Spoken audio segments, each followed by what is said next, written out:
All right, we are live with Michael Andrew. I guess pretty much everyone knows you as Who Loves Burrito. But Mm, Michael, welcome to the show, man. thanks for having me. I really appreciate time to chat. Should be pretty fun. Yeah, super exciting. So Max and I, a while ago, when we were first kicking off Golden Hawks, were I was kind of pushing him like, "Hey, we got to have an Excel sheet or a Google spreadsheet or whatever it is, and we got to rank all of these things and put numbers on them and have like a scientific way of assessing these." And he's like, "No, like it's still pretty wild, and we also got to be careful about putting a specific number on a specific company because we could be wrong, and as consultants, you never want to be wrong." Mm, But I've you, never I've never been wrong. I thought I was wrong once, and then I was turned mistaken. out you're wrong. But then you went out and kind of did this thing because I think I talked about it in public, and you're like, oh yeah, you could totally do that. Let me show you how. And you've been working on this basically spreadsheet that's public for a while that ranks DePIN projects. So Yeah, I didn't necessarily set out to do this necessarily. yep, Just a little background, I guess, might make give things more context. yeah, yep, And so I'm an environmental engineer by education. I've worked as several different things in the kind of the indoor and outdoor pollution space and stuff like that. So I actually became interested through projects like Planet Watch. I know that gets a bad rap now, but yeah, I thought it was a really cool idea specifically for me because I was very interested in the deployment of sensors, whatever they may be, environmental sensors or yep, whatever. And so yep.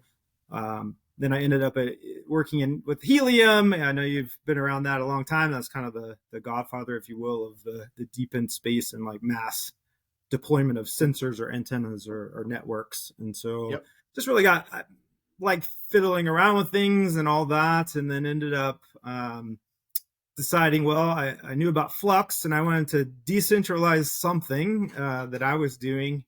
And so a website, they started doing the WordPress stuff. So I said, what the hey? And we'll run up a website. And there were a lot of people, including you guys and some others with the deep in space. How do we rate these? How do we get a list? And so just thought it would be a good idea. And here we are, have a website up with a funny, absurd name and have a list of projects. And as stated, kind of trying to working toward a goal of being the clearinghouse for this kind of thing, and potentially ratings or scoring or something may come out of that at some Yep. point. I think that could be a super cool play. Well, I got two questions that are unrelated to both of those, but touch on some of what you talked about. Where does Who Loves Burrito come from, and what's with a dirt bike? Yeah. So they're both related story. I've got sort of a condensed version on the website, but so when I was a much younger man, for some reason I don't remember even exactly how I got the shirt. So I had this T-shirt that I bought. When you're a young man, sometimes you get funny T-shirts, right? That's kind of Yep. a thing.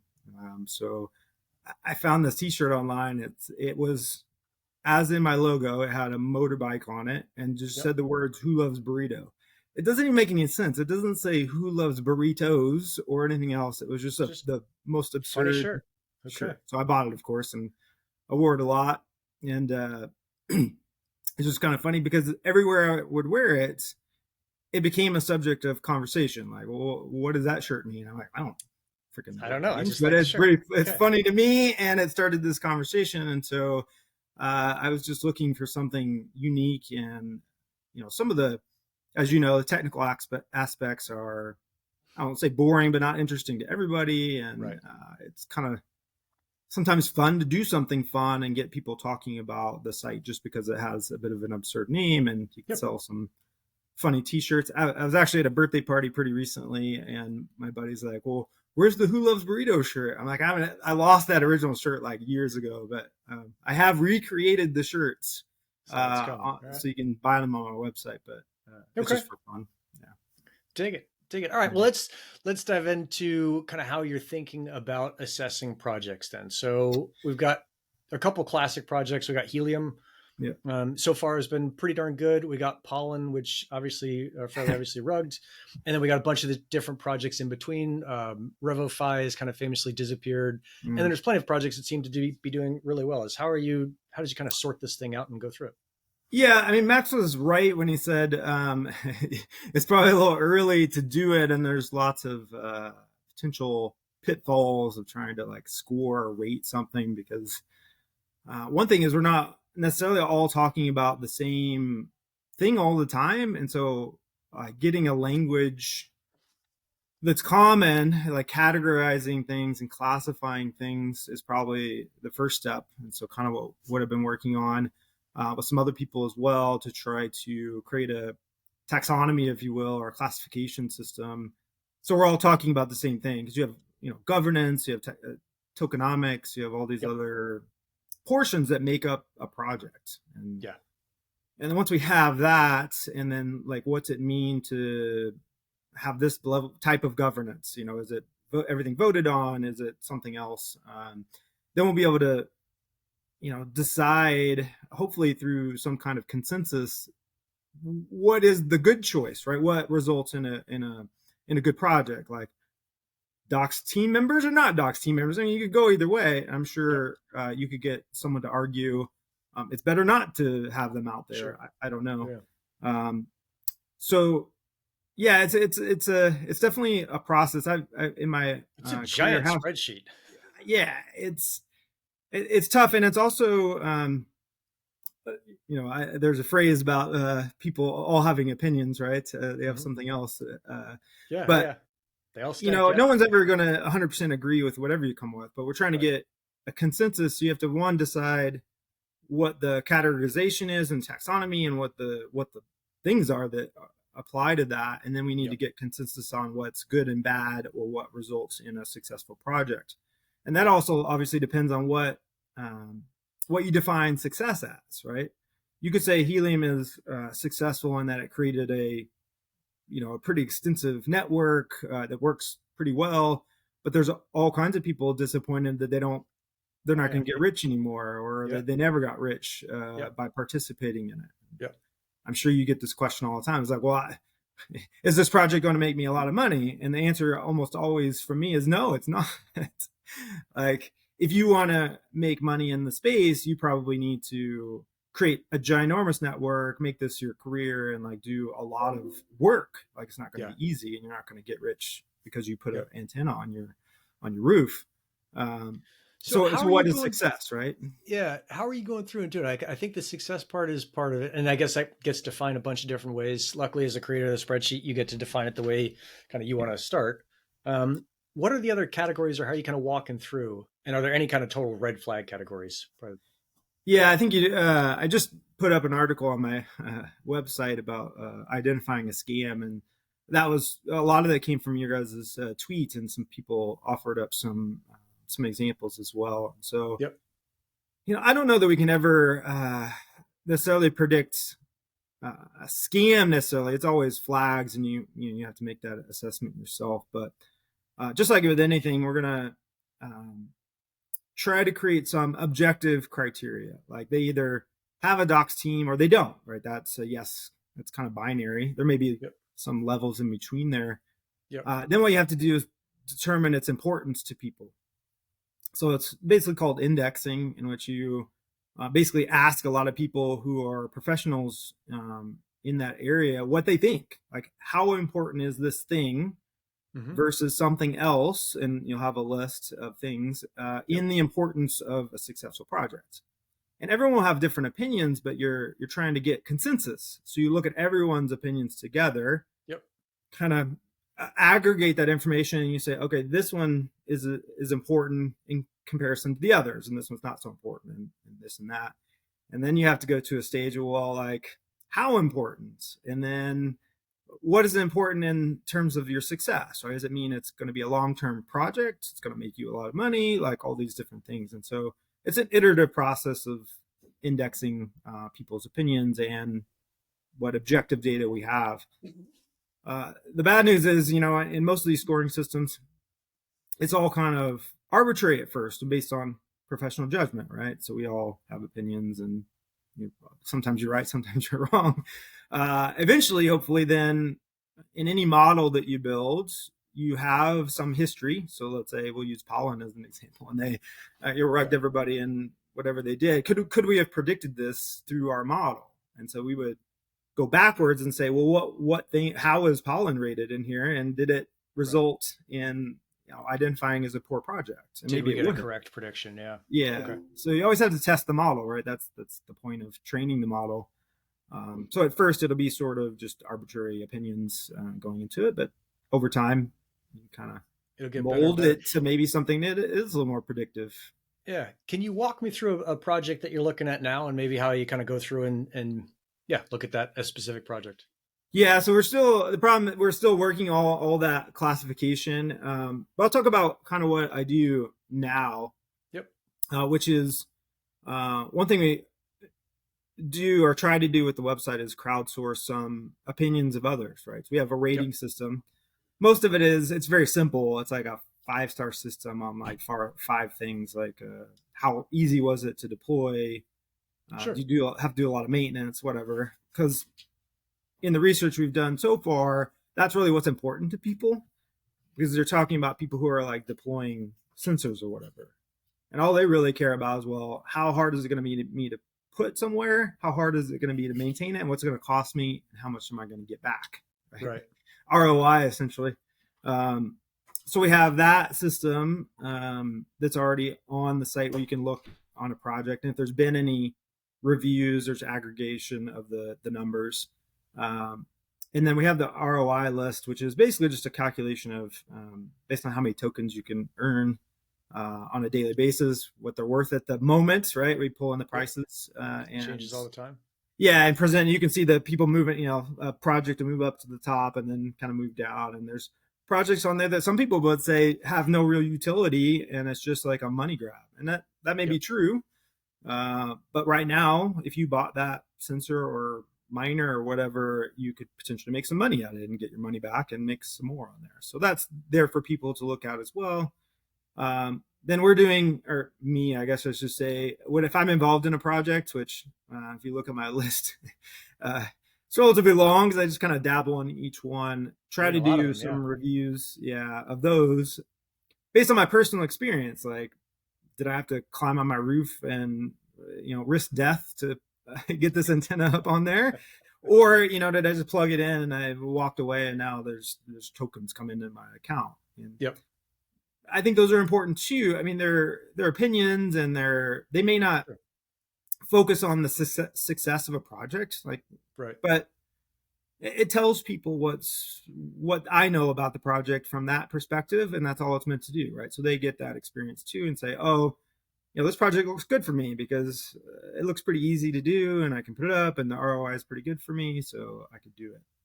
Nice. Eventually, we're going to revamp the classification to have these new type scorings that are more objective and cover much more like the governance piece and middleware, and whether it's open source or closed source, all those kind of factors that go in. But that's kind of future state.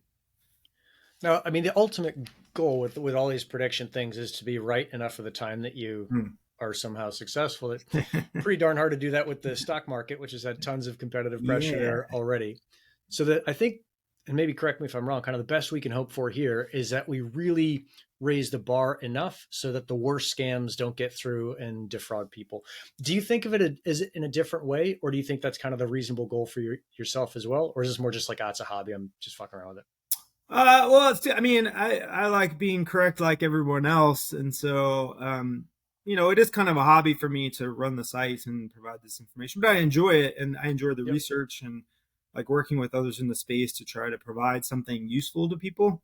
If the site and my stuff ever is not useful to people, then, it'll probably die off just like anything else. Right. So we have to continue to be innovative and useful in that respect. But in a lot of ways, yes, hopefully this system, not only kind of identifying scams or rug pulls, which is important, right? You don't want people investing in things where they're going to lose money or time even participating. But it's more, any rating system or scoring system is meant to like tell you relatively like what this project is like compared to other projects. And so you might see a project that has a high rating or score, whatever you call it. That doesn't mean it's right for you or that you're going to get rich or any of these things. It's just given all these factors in comparison to others, it looks better. And we're predicting that it might be more successful, but we might be wrong. Right. And somebody, I think on Twitter or something at one time said something very astute, right? That is, with a lot of these projects, you need to be both early. Most of these projects will reward early adopters, right? That's what you Yep. want, to try to incentivize the startup, right? And get the crank turning. Yeah. But you also have to be right for the project. Like, I don't participate in any of the driver ones like HiveMapper and others, not because I don't think they're good projects. So I don't think they're right for me. I don't drive. Like, I don't drive very much. I go the same road every time I do, and so I'm not going to contribute much to the project. So what? Right. I don't want to do it just because I want this thing hanging in my car, taking pictures of the road.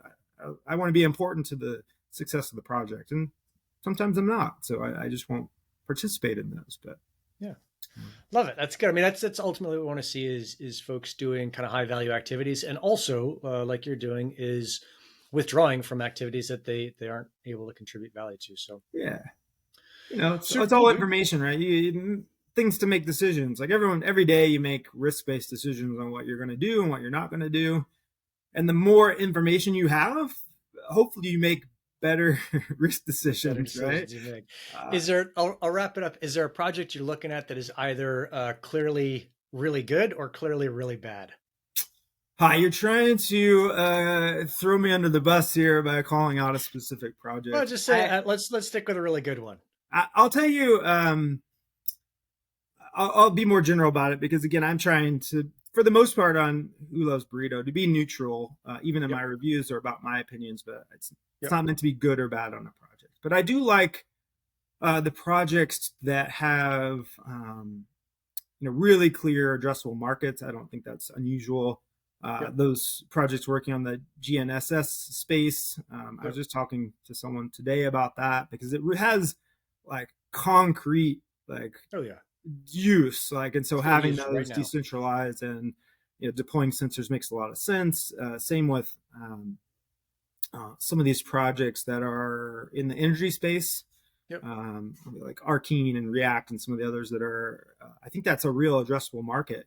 And then the ones that do the mobility, the AI camera ones, I think are also very real addressable markets in a lot of reasons. Advertisement, government agencies, wildlife researchers. This is like this huge potential client. But there's nothing that sticks out to you as like, okay, so far this is like a banger that I'm seeing. I mean, I wouldn't expect it. I'm actually. Yeah, I wouldn't say, I don't have any in mind that are like so far above the others, because everything has its faults, as it were. I was thinking about the other day, and you probably know this better than anyone, about the helium deployment. It was kind of like flood the market by like really incentivizing those early adopters and like just everyone get a sensor out in their window or on the roof or wherever you want it. Like, just get a bunch, and then we'll weed out the bad ones later when we change the incentives. And then now we have other projects that are taking a more careful approach, right? They're like, if I don't already have a client, I'm not going to have anything deployed there, right? I'm not going to try to flood the market to like build a network. I don't want to build a sensor network where I don't think there's going to be customers, or I don't know there's customers. And so we don't know yet which is the most successful method. And so it's hard to say this project is like the banger and it's like, I'm 100% sure this is going to be great, versus one I think is going to fail. I do believe the ones that will eventually peter out and fail are the ones who don't have the utility. They're just kind of they're hoping for the cash grab. They create data that no one's going to buy. I'm pretty sure no one's going to buy. So I don't participate, because you can, if your object is to make money, you can in some of those cases. But long term, they're not probably going to last, I wouldn't think. But love it, dude. Super cool stuff. Where can people find your site? Just wholovesburrito.com? wholovesburrito.com. Just type it in there. If you type in burrito into Google, I don't think you're going to get the site, but Who Loves Burrito will probably get you there. I don't know any other websites with that combination. So okay. Love it. Well, thanks for coming on, Michael. Thanks for sharing what you're doing so far. Looking forward to having you back when we got a year or two's worth of data, and you can start making some predictions and tell me where I should put all my bets. Then I will have some definite recommendations for you. Well, let's look at the list and be like, go for it, man. Love it. Thanks a ton, man. All right. Thank you.